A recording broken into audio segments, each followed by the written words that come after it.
been teased something rotten for so many years, the world's nerds and geeks suddenly found themselves at the forefront of style and popular culture. No longer was the computing swot, with his trademark thick-rimmed glasses and shiny forehead, the social outcast. In a dramatic role reversal, he was, all of a sudden, the cool kid. It was back in 2013 that the phrase geek chic first found its way into the Oxford English Dictionary. The definition, the dress, appearance, and culture associated with computing and technology enthusiasts, regarded as stylish or fashionable, neatly embodies the shifting of attitudes. Once considered to be awkward and uninteresting misfits, geeks were suddenly held in the very highest regard. As nerds, squids and dweebs everywhere set about enjoying their time in the spotlight, something unusual was brewing in the automotive world. In hindsight, the ascension of our adenoidal computing enthusiasts actually makes a lot of sense.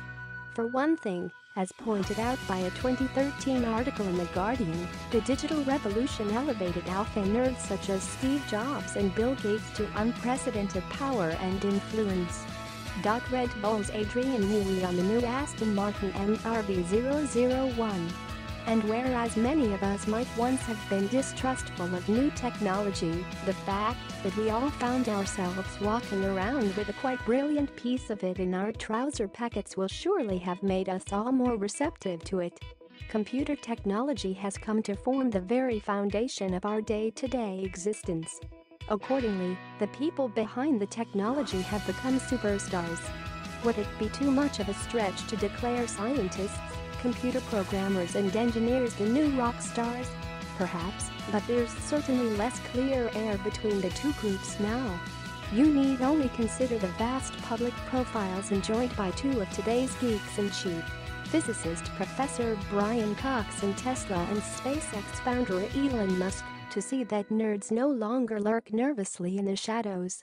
But how does any of this relate to the car world? Well, exactly the same thing has happened. We have come to venerate our large four-headed brethren, engineers to you and me, more than ever before. In fact, we've witnessed the emergence of a new generation of celebrity car engineer. Yep, the guy who signs off the 911 GT3's camera angle is now famous. Well, he is among people who have a passionate interest in very fast cars. It's true, of course, that there have been automotive engineering folk who have been very well known since the earliest days of the motor car. Charles Rolls and Sir Henry Royce, for instance, were very famous in their day, but they were much better known as the founders of their great marque than strictly as engineers. The same is true of Enzo Ferrari and Ferruccio Lamborghini. The small band of individuals I present to you here, on the other hand, are but employees.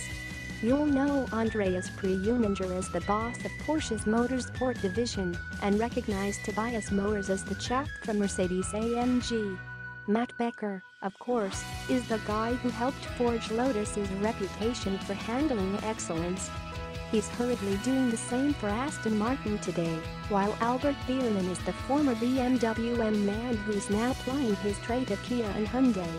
In a society that has come to idolize its boffins, Preuninger, Moers, Becker, Biermann, and others too, have seen their profiles increase. Okay, they aren't exactly at risk of being swamped by adoring fans at the supermarket, but if you spotted one of them reaching for the bran flakes in the cereal aisle, you would at least do a double take. There is a distinction here, incidentally, between the likes of Preuninger and Moers, strictly employees of road car businesses, and engineering titans Gordon Murray and Adrian Newey, more of whom in a moment. The latter two are, of course, motorsport engineers first and foremost. They made their names in racing and subsequently moved into road cars. It wasn't just our newfound geek appreciation that has made them so recognizable. They were pushed into the limelight by the manufacturers they represent too. These guys aren't merely engineers anymore, they're ambassadors. And as the motoring press reaches an ever bigger audience through digital publishing, social media and YouTube, their faces and voices become familiar to more people than ever before. And so it is that a small number of automotive engineers are, in a very particular way, celebrities. Scuderia Cameron Glickenhaus SEG004 is to use 690 bhp Nissan GT-R V6. As it happens, this phenomenon isn't necessarily a new one.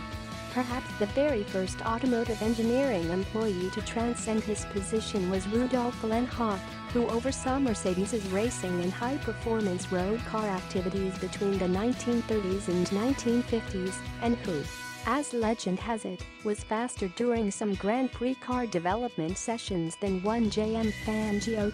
Since Lenhart, we've had Lamborghini's Valentino Balboni and Ferrari's Dario Benazzi, who were perhaps better known as test drivers.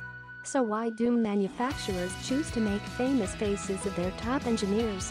It's because engineers are cool now, says Aston's marketing chief, Simon Sproul. Some of these guys carry with them a reputation and credibility that's worth a lot to car companies. In fact, for a performance car manufacturer like Aston Martin, it's super important. By leveraging Becker and his cast-iron credibility, be it in the press or in its own promotional material, Aston can demonstrate that its cars are as much about substance as style. Look at the Valkyrie program, adds Sproul. It's the ultimate example of the theory. Here's a car that is being designed by Adrian Newey and will be test-driven by Matt Becker and our new recruit, Chris Goodwin.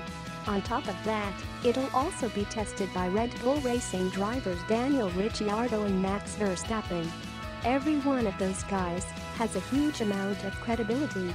In the end, then, the celebrity car engineer is just another weapon in the PR arms race. They are the nerdiest, geekiest, most sweaty car guys of us all, and I can think of no higher praise than that.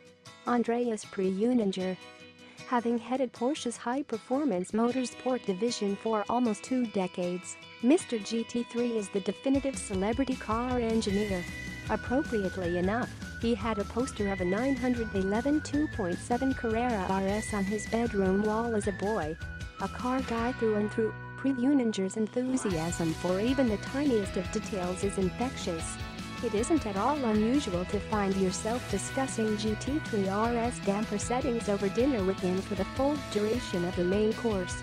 Albert Biermann, formerly the boss of BMW's M division, now the engineering chief at Hyundai and Kia, once made me look very silly in front of my colleagues by bounding over to award me a trophy for some unimportant achievement.